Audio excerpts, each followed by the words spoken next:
So guys, I've got to start this video with a confession, a shameful confession, unfortunately. I suppose all confessions are shameful, but anyway, at some point during my time at university, I think it was around my second year, I was out at an anniversary dinner with my girlfriend. It was a year anniversary for our relationship, I think, maybe 2. And we were out at a fancy restaurant and it was a proper occasion. We dressed up nicely. It was a romantic dinner. The lighting was just right. And we were staring into each other's eyes and saying about how much we loved each other. And then we got a text in our little friendship group chat saying that my friends were about to crack round 50 on Doris. The shame in this confession comes from the fact that I rushed that dinner. I rushed that dinner so I could get back and witness my friends on such a momentous occasion. And maybe that tells you everything you need to know about Call of Duty Zombies and what it meant to me. And maybe it also tells you something about why that girl is now my ex-girlfriend. But let's go back to the beginning. World at War. Now, World at War was my first ever Call of Duty, and for a lot of people my age, kind of that Gen Z millennial cusp, it was Call of Duty 4. I wasn't part of that Modern Warfare generation. I just missed the boat, but maybe it was because I was a bit too young, or maybe it was because I was a little bit behind the curve as to what was out there with gaming. You know, before the internet was what it is now, you kind of found out about games through magazines and playground talk rather than YouTube videos and algorithm recommendations. So when I picked up World at War, I came to it pretty fresh. I didn't know what Call of Duty was. I didn't really know what I was in for, and I loved it. The campaign was so gritty and so dark, and genuinely in a way that was so intense it felt different to anything I had played before. And I was 11 years old, let's keep that in mind. So storming that Reichstag in that culmination of the campaign was just the most mind-blowing experience for an 11-year-old that you could possibly imagine. I don't know why I was even exposed to this. And it's funny because I said in earlier videos, you know, my mum kept a lid on like the Grand Theft Auto stuff, but World at War was way more intense than any of that. Burning Japanese soldiers running at you in a suicide charge, that is more intense than a baseball bat and a prostitute. But anyway, let's get back to World at War. When that campaign ended, after that amazing final mission, the screen was black and I was sat there before the days of immediately grabbing my phone and scrolling on Instagram or texting someone back or thinking about laundry or gym or dieting or any of that adult stuff that I have nowadays. I was sat there looking at that black screen thinking, wow, that was an amazing campaign. And then suddenly I found myself dropped with absolutely no warning or explanation into a dark, boarded up building with a pistol and what sounded like bulls and pigs outside. And that was Nacht Der Untoten. I had no idea what this was. No one told me about it. There were no YouTube videos about what the mode was. I'm sure there were, but at least I hadn't seen any. I had no friends at school filling me in, and I'll admit, with no shame whatsoever, that I turned that television off. I was way too young and got so scared by the atmosphere of just being dropped in with that kind of, what do you even describe, that kind of nails drag across the chalkboard sound that happens when you start. Oh my God.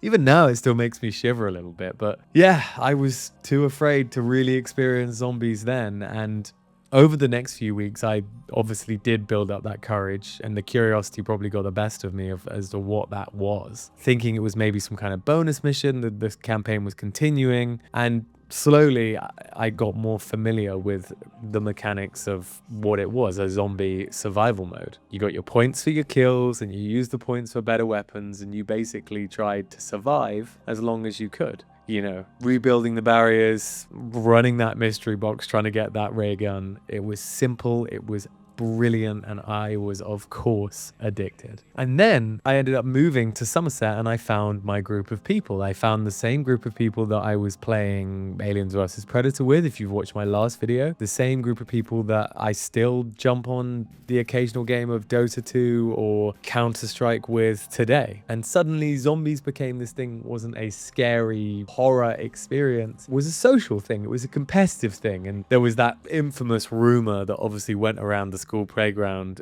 almost immediately that around round 100, zombie Hitler arrives. And no one knew if it was true because nobody had actually got there, apart from a few of those kids that said, yeah, I've done it. Yeah, he comes at round 100, but you kind of knew that they were telling porkies. Yeah, it was enough to make everyone want to try to get to around 100 at least, you know? And I'm fairly sure it was actually impossible in those days. I don't think that without glitches you could get to round 100. The weapons and the perks weren't there yet. Yeah, eventually it just got way too hard, no matter how many people there were. But that rumor did its job regardless, and we all sure as hell tried. So yeah, as I said, the ray gun became this legendary piece of equipment that everyone wanted to get their hands on. And getting out the mystery box early on was something that you'd brag about in science or history or whatever other lesson that you were able to sit at the back of the classroom and kind of discuss.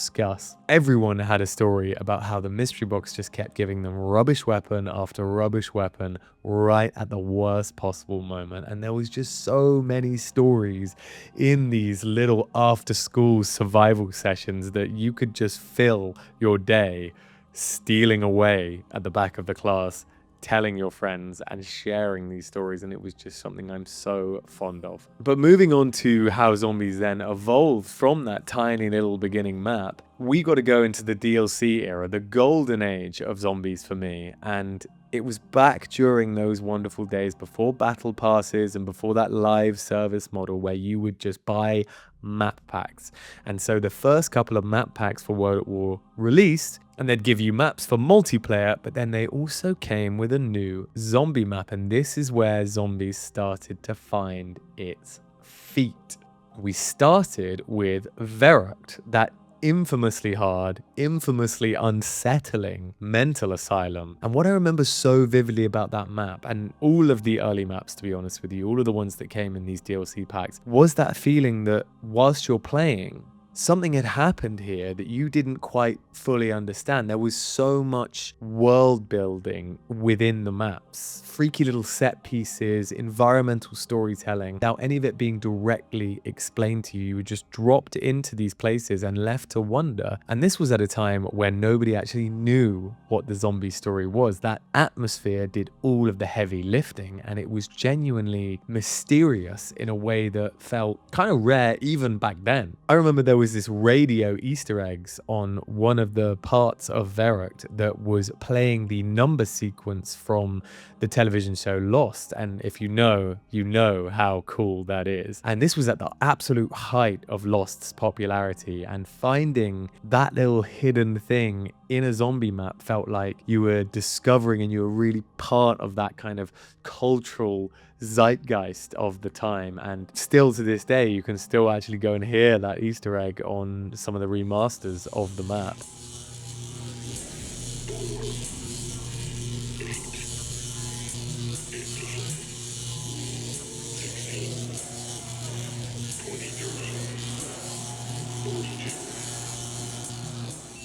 And it's a lovely little time capsule for where culture was at that moment. And then after Verruckt, we got Shi No Numa, which was a bit of a curveball because it kind of felt almost like a jungle holiday compared to what came before. It was less terrifying in the kind of claustrophobic horror sense, but the story actually started to take some shape here. I remember spawning in for the first time, and you look up and you see this hanging guy with one arm hanging off of a parachute, and you just immediately were like, right, okay, who's he? Where's he come from?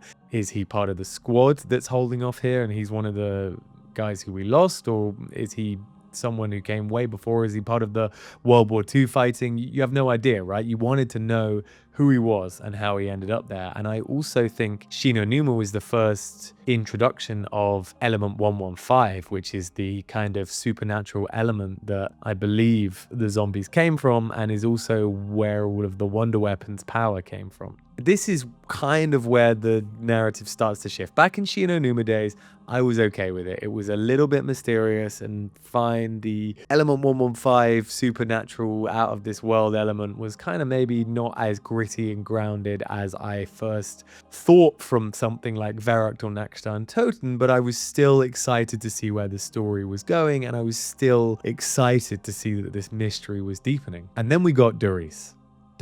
This is, to this day, and probably always will be at this point, my favorite zombies map. Pack-a-punch, teleporters, that catwalk. This is the absolute peak of what this mode ever was for me, because by this point you had two things working in perfect harmony. You had the gameplay itself, which had really found its feet and endlessly was replayable, and then you had this whole other layer of the story and the mystery that kept you on YouTube for hours watching people piece it all together. And there were even more clues to what the story was on this map, with little radios dotted around where Dr. Maxis would be, you know, kind of conducting his experiments, and you kind of got to understand about Samantha and the origins of the zombie dogs. And God, I just spent so much time down that rabbit hole, and I loved every second of it.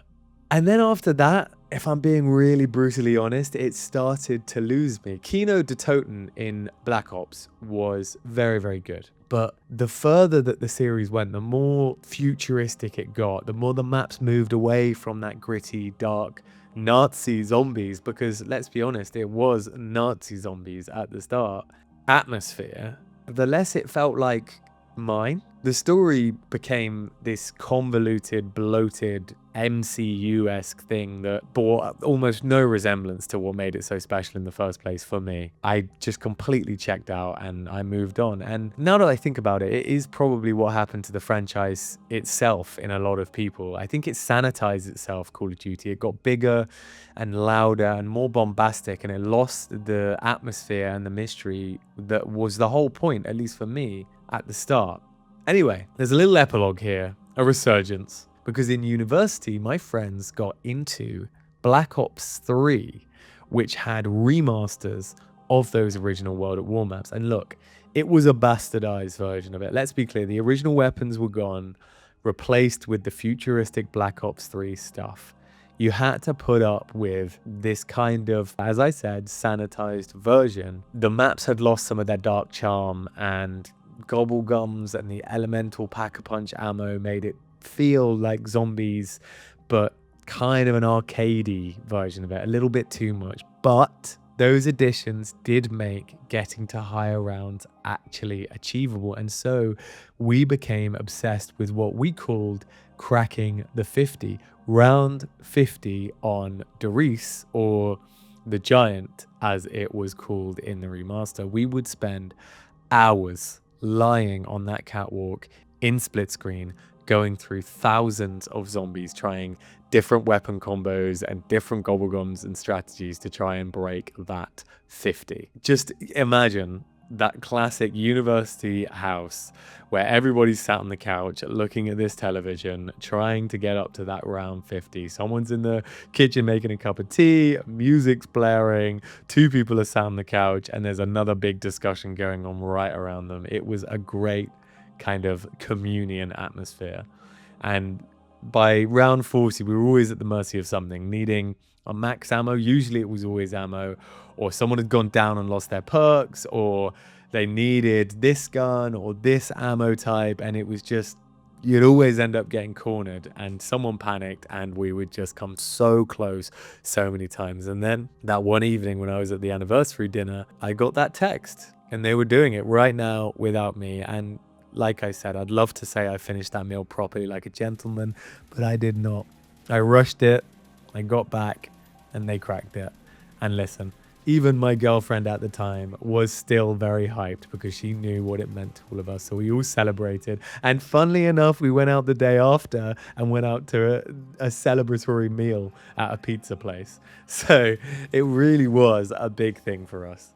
So zombies, yeah, listen. I still boot it up occasionally. If a few of us are in the same room and someone suggests a few rounds, we will jump on it, you know, before a night out or if I've got friends around after work, or we're just chilling in the house and my friends are over, we'll try a few rounds. But my time with zombies as a serious thing is obviously very much done, and I think that's the case for a lot of people. What I keep coming back to though is that 11-year-old kid turning that television off when he was so scared of Nacht Der Untoten. No idea what it stumbled into, no idea the thing that he had just quietly discovered by himself, with no YouTube, no friend recommendation pointing him to it, was going to become one of the most defining gaming experiences of the next 10 years of his life easily.